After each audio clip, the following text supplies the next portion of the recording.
Ko ia tetahi o ngā tōna mana hā kina nui o tēnei whenua o Aotearoa.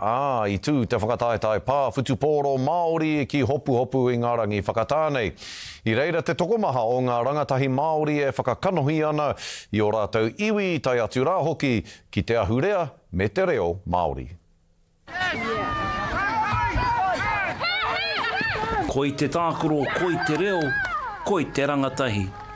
Ko tētai painga o tērā, ki hau nei, i te kāinga he hanga māma ngā tima o te kāinga, no reira he whakataetai nui ngā tima o te motu kia mātou. He whakataetai pai, e tai wā ka rihi, e tai wā katoa, e rangi he kemu noi ho kia mātou, he kemu pai ki te tākoro kia mātou. Aroha nui ana mātou ko Ngāti Hine.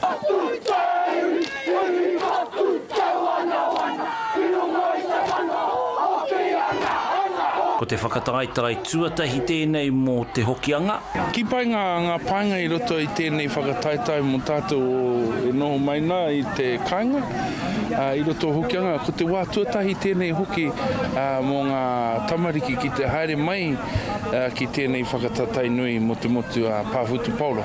Ko te kite i rātou momo rautaki, i ngā rautaki rereke a ngā rohe, anō hoki ko ngā kōrero ori te kia bali. Pai atu ki ngā tamariki ki te whakaako i ngā kupu, ngā waiata, ngā haka, me e rā mea ka tino puawai mai rātou i roto i e nā mahi.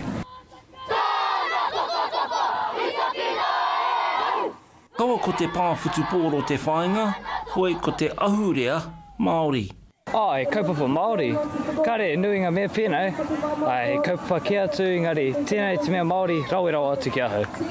Miharo katoa, mira haka te tērā o ngā kaupapa ko te reo Māori, te mea matua ne, kia whaera kōrero o tātou tipuna.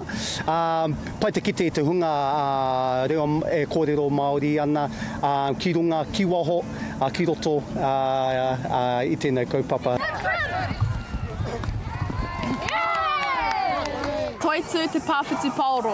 Toitū te Pāwhutupōro.